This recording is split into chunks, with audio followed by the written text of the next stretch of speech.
한번 따라해 볼까요? 한 알의 밀알이 죽어야 할 때. 어렸을 때 밥을 먹을 때 이 부모님들, 어른들은 이 쌀 한 톨을 이렇게 버리거나 낭비를 하면은 크게 꼬지람을 듣습니다. 그래서 밥을 먹을 때 쌀 한 톨도 남김없이 다 먹어야 했습니다. 밥을 흘리거나 그런 일은 뭐 절대 있어서는 안 되고요. 그만큼 이 쌀이라고 하는 것, 이 밥 한 톨이라고 하는 것 얼마나 귀하고 또 얼마나 생명처럼 여겼는지 모릅니다. 이 저희 부모님 세대의 이야기들을 들어보면은요, 6.25 전쟁 때 얼마나 먹고 살기가 힘들었는지 아무것도 없이 그냥 피난 오다가 먹고 살아야 되니까 이 먹을 양식이 없고 또 그러자니 이제 구걸을 하면서 집집마다 하면서 구걸을 해야 되는데 정말 이 먹을 양식이 없어서 힘들어 했다고 합니다. 그래서 한 번은 어떤 분이 어느 집에 가서 쌀을 이렇게 구걸을 하면서 양식을 구걸했는데 뭐 서로 다 먹을 것이 없겠죠. 그러니까 어떤 식으로 이야기를 하냐면 쌀이 있으면은 그 쌀을 씻을 거 아니냐고. 그러면 그 쌀 씻은 물, 쌀 뜬 물이라도 좀 달라고. 그런 이야기를 들었습니다. 그래서 얼마나 배가 고프면은 쌀은 도저히 달라고 할 수가 없으니까 그 쌀 씻은 물이라도, 쌀 뜬 물이라도 주면은 그걸 좀 마셔서 힘이라도 또 얻어보려고 했던 그런 이 할아버지 할머니 세대, 이 부모님 세대의 그런 슬픈 이야기입니다. 이처럼 이 쌀이라고 하는 것, 우리 어른들한테, 우리 조상들한테는 생명과 같은 것입니다. 그래서 인사도 어떤 인사를 많이 하냐면 밥 먹었느냐라는 인사를 합니다. 그래서 뭐 밥 뭐시에 뭐 이렇게 사투리로 물어보고 식사하는 것이 인사였습니다. 자, 이렇게 우리에게는 쌀이 귀한 것인데요. 이스라엘 백성, 오늘 성경의 배경이 되는 이스라엘 백성에게는 쌀 대신에 뭐가 귀하냐면 밀이 귀한 것입니다. 밀. 우리가 이제 흔히 밀가루라고 하죠. 이 밀알이 그렇게 이스라엘 백성들에게는 주식이요. 우리와 같이 쌀과 같이 주식인 것입니다. 그들은 이 밀을 생산해서 밀을 빻아가지고 가루를 만들어서요. 또 밀가루로 빵을 만들어서 먹기도 하고 또 우리가 전병과 같이 그러한 밀가루로 만든 그러한 음식을 먹기도 합니다. 오늘 말씀의 배경이 무엇이냐면 한 알의 밀이 죽어야 한다라고 합니다. 한 알의 밀알. 그래서 이 밀알 할 때는 여러분 우리에게는 이 쌀 한 알과 같은 것이고 오늘 성경의 배경에 나오는 이스라엘 백성에는 이 밀알이라는 표현으로 사용을 하고 있습니다. 그런데 이 밀알이 어떻게 해야 된다고요? 죽어야만 한다라고 합니다. 여러분 이 쌀 한 톨이요, 이 밀알 한 톨이 땅에 떨어지고 그 위에 흙이 덮입니다. 그러면 여러분 어떻게 그 새싹이 나오고 생명이 돋아나옵니까? 이 겉에 있는 이 밀알의 껍질이요 썩어져서요 죽어야 합니다. 그래야만 그 안에 있는 생명의 기운이요 이 새싹이 나오고 자라나는 것입니다. 어떻게 해야 된다고요? 밀알이 썩어져 죽어야 된다라는 거예요. 그래야만 그 안에 생명이 나온다라는 것입니다. 그래서 오늘 말씀의 제목이 무엇이냐면 한 알의 밀알이 죽어야 할 때라는 것입니다. 죽어야 할 때. 그래서 우리가 많이 듣던 이 이야기, 한 알의 밀알이 땅에 떨어져 죽어야만 많은 열매를 맺고 만약에 죽지 않으면은 아무 열매를 맺을 수 없다고 하는 이 성경의 진리를 우리가 다시 한번 뒤새기면서 하나님의 말씀대로 우리가 살아갈 수 있는 우리가 되기를 주님의 이름으로 축원합니다. 예수님은요, 이 사람들에게 이야기를 할 때 사람들이 잘 이해를 못합니다. 그래서 하나님께서는 늘 사람들의 눈높이로 낮추어서 이야기를 해주십니다. 그리고 예수님께서는 이 비유 이야기를 통하여서 사람들이 잘 그 의미를 깨달을 수 있도록 한 것입니다. 그 당시에 많은 사람들이 이 밀알에 대해서는 너무나 잘 아는 것입니다. 이 밀알이 땅에 떨어져서 그 껍질이 다 썩어 죽어져야만 이 안에 있는 새 생명이 우미 돋고 새싹이 돋아나고 자라나서 많은 열매를 맺을 수 있다고 하는 이 모든 것들을 많은 사람들이 알고 있었던 것입니다. 이 비유를 통하여서 한 알의 밀알이 땅에 떨어져 죽어야만 된다고 하는 이 진리를 제자들에게 또 많은 무리들에게 말씀해 주고 있습니다. 먼저 이 한 알의 밀알은 무엇입니까? 바로 예수 그리스도를 말하는 것입니다. 한 알의 밀알이 땅에 떨어져 죽어야 한다고 하는 것은 바로 예수님께서 십자가에 달려 죽어야만 많은 생명의 역사, 부활의 역사가 나타남을 우리에게 일러주고 있습니다. 자, 우리 23절 같이 한번 읽어볼까요? 23절입니다. 예수께서 대답하여 이르시되 인자가 영광을 얻을 때가 왔도다. 아멘. 인자가 영광을 얻을 때가 왔다라고 말합니다. 인자는 누구를 얘기하냐면 예수님을 말하는 것입니다. 바로 예수님이 영광을 얻을 때가 왔다. 즉 예수님의 그 초림의 때와 재림의 때를 우리에게 말씀해주고 있습니다. 여러분, 성경을 읽을 때 우리가 늘 이 성경의 열쇠, 성경이 가장 중요한 것은 바로 예수님입니다. 그래서 성경에 나온 모든 그런 상징이나 모든 것들 거의 한 7, 80% 이상이 다 예수님을 가리키고 또 의미합니다. 구약 성경은 무엇입니까? 오실 예수님에 대해서 말해주고 있습니다. 신약 성경은 무엇입니까? 오신 예수님, 그리고 다시 오실 예수님에 대해서 말해주고 있습니다. 그렇기 때문에 이 예수님이라고 하는 것을 우리가 늘 마음속에 새기고 예수님과 무슨 상관이 있는지 우리가 자꾸 생각해 볼 때 그 진짜 진리의 의미를 알 수가 있습니다. 모든 것이 때가 있다라고 하는데 특별히 예수님을 기준으로 그 때를 볼 수가 있습니다. 우리가 몇 년도에 살고 있죠? 2023년도에 살고 있습니다. 그러면 2023년도가 왜 그렇게 되었나? 예수님께서 2023년 전에 이 땅에 탄생하셨기 때문에 바로 우리가 2023년도라고 하는 것입니다. 그래서 예수님을 믿지 않는 많은 사람도요, 2023년도라고 했을 때 예수님이 이 땅에 탄생하신 것을 인정하는 것입니다. 이처럼 우리 인류의 역사에 있어서도 예수님의 탄생의 때가 기준이 되고 중요하듯이요, 성경에서는 이 예수님의 때, 예수님의 초림, 처음 임하신 때와 예수님의 재림, 예수님이 다시 오실 그 때가 중요하다는 것입니다. 예수님께서는 성경에 예언하고 말씀하신 대로 2000여 년 이 땅에 오셨습니다. 예수님께서는 인간의 몸을 입으시고 우리 곁에 오셔서요, 성경에 예언한 대로 인간의 죄를 대신하여서 십자가에 달려 죽으셨습니다. 그리고 누구든지 그 예수님을 구주로 믿는 자에게는 죄사함의 은혜를 얻게 되고요, 하나님의 천국 백성으로서 살아갈 수 있게 됩니다. 이처럼 오늘 본문에서 예수님의 때, 인자가 영광을 얻을 때가 왔다라는 것입니다. 여러분, 그 초림하신 예수님, 2000여 년 이 땅에 오신 그 예수님께서 마지막 때에 다시 재림 오실 것을 여러분 믿으시기 바랍니다.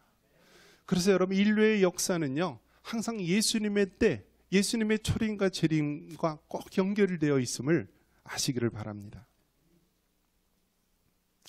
이사야 9장 6절에 한 아기가 우리에게 낳고 한 아들을 우리에게 주신 바 되었는데 그 어깨에는 정사를 메었고 그의 이름은 기묘자라 모사라 전능하신 하나님이라 영존하시는 아버지라 평강의 왕이라 할 것임이라. 여러분, 예수님께서는, 초림의 예수님께서는 십자가에 달려 죽으시기 위해서 오셨습니다. 그래서 한 아기가 우리에게 낳고 예수님께서는 이스라엘 유다 지파 베들레헴이라고 하는 곳에서 나셨습니다. 그리고 30여 년 동안 목자로서, 목수로서 또 이름 없이 빚도 없이 그렇게 살아오시다가 마지막 3년의 생애, 공적 생애, 공생애를 사시고 성경에 예언한 대로 죄인된 우리를 위해서 십자가에 달려 죽으신 것입니다. 그래서 여러분, 초림의 예수님이 오신 이유는 십자가에 달려 죽으시기 위해서 오신 것임을 믿으시기 바랍니다. 그렇게 예수님께서 이 땅에 오셔서요, 성경이 예언한 대로 십자가에 달려 죽으셨습니다. 그리고 어떻게 되었나요?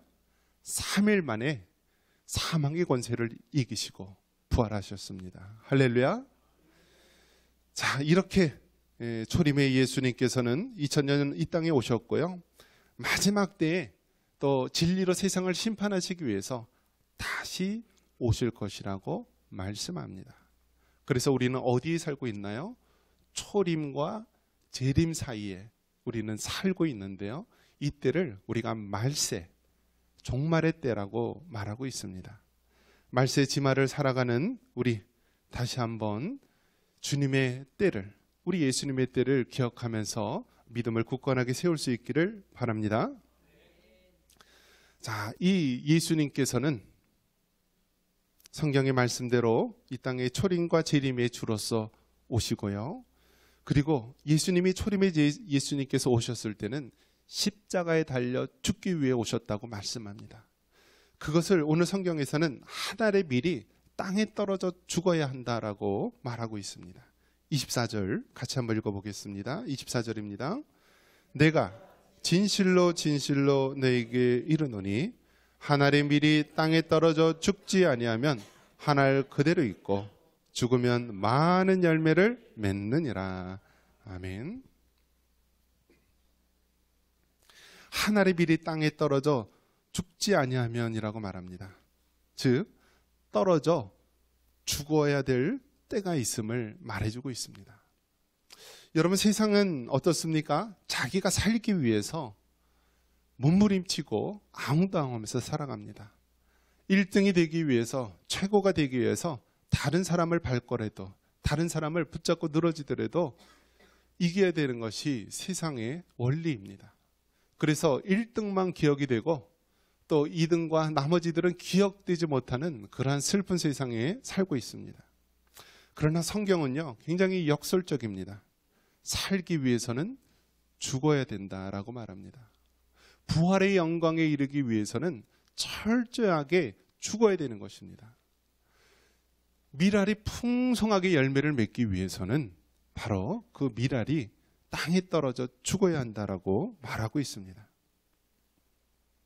우리 한국 사람에게 제일 존경하는 인물들이 누구냐고 물어보면은요, 항상 1, 2등을 다투는 분이 누구죠? 이순신 장군이죠. 이순신 장군. 이순신 장군이 뭐라고 얘기했습니까? 명량대첩 이 전투에 나가기 전에 필생즉사, 즉 살고자 하면 죽을 것이요, 필사즉생, 죽고자 하면 살 것이다 라는 이야기를 했는데요, 성경에는 그 말이 쓰여 있어요. 우리 요한복음 12장 25절 같이 한번 읽어볼까요? 자기의 생명을 사랑하는 자는 잃어버릴 것이요, 이 세상에서 자기의 생명을 미워하는 자는 영생하도록 보존하리라. 아멘. 여러분, 자기의 생명을 사랑하는 자는 잃을 것이라고 말합니다. 필생즉사. 그리고 자기의 생명을 미워하는 자는 영생하도록 보존한다. 즉 필사즉생이라고 이야기해주고 있습니다. 여러분, 주님을 위해서 죽으시기 바랍니다. 그러면 여러분, 주님께서는 여러분에게 영원한 생명으로 갚아 주실 것입니다. 여러분, 주님을 위해서 죽을 때 하나님께서는 우리에게 영원한 생명의 약속을 허락해 주신 것입니다. 그래서 이순신 장군이 이 필생즉사, 필사즉생이라는 말을 하기 이전에 이미 성경에는 예수님께서 이런 말씀을 하셨는데요, 여러분, 우리 모든 성도들은요, 예수님을 위해서 사는 자입니다. 여러분, 예수님을 위해서 죽으시고 또 하나님을 위해서 죽으신다면 하나님께서는 여러분을 위해서 영원한 생명, 영생의 복으로 채워주실 줄 믿으시기 바랍니다. 여러분, 운동을 할 때요, 제일 힘든 것이 무엇인지 아십니까? 이 감독이나 코치들이요, 늘 선수들에게 강조하는 것이 있습니다. 무엇이냐면 힘을 빼라. 어깨에 힘을 빼라 얘기합니다. 이 뭐 대회라든지 큰 시합에 나가면은요, 선수들이 긴장을 하게 됩니다. 긴장을 하게 되면 어깨에 힘이 들어가고 몸이 뻣뻣해지고요. 제 기량을 낼 수가 없는 거예요. 그래서 항상 뭐라고 얘기하냐면 몸에 힘을 빼라. 어깨에 힘을 빼고 몸의 긴장을 풀어라라고 이야기를 합니다. 우리 신앙에 있어서도 여러분 가장 힘든 것이 무엇인지 아십니까? 힘을 빼는 거예요. 힘을 빼야 됩니다. 한번 따라해 볼까요? 힘을 빼자. 이것을 다른 말로 이야기한다면 내 자아가 죽는 거를 얘기하는 거예요. 내 자아가 죽는 거. 우리가 믿음 생활, 신앙 생활을 할 때요, 처음에는 겸손하고 얼마나 신실하게 신앙 생활을 시작하려고 하는지 모릅니다. 그런데 세월이 지나고 시간이 지나면서요, 나도 모르게 몸에 힘이 들어갑니다. 목이 뻣뻣해집니다. 어깨에 힘이 잔뜩 들어갑니다. 여러분, 우리 예수님께서는요, 제자들의 발을 손수 씻기실 정도로 겸손의 모습을 보여주셨습니다. 신앙이 점점 좋으면 좋을수록 어떻게 되냐면 목이 뻣뻣하고 몸에 힘이 들어가는 것이 아니라 겸손하게 섬기는 모습, 겸손하게 사는 모습이 필요합니다. 이것이 바로 하늘의 밀알이 땅에 떨어져 죽는 것으로 표현하고 있습니다. 하늘의 밀알이 땅에 떨어져 죽지 않으면요, 많은 열매를 맺지를 못합니다. 예수님께서 십자가에 달려 죽으셔야만 많은 사람들에게 그 부활의 영광을 줄 수가 있는 것입니다. 여러분, 여러분의 옛사람이, 여러분의 옛 자아가 아직도 죽지 못한 자가 있습니까?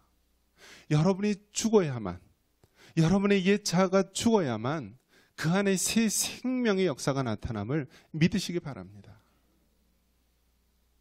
우리 청산교회의 마크 어떤 건지 여러분 기억하십니까? 이렇게 나무 모양이 있고요, 그 안에 새싹이 이렇게 나는 모양입니다.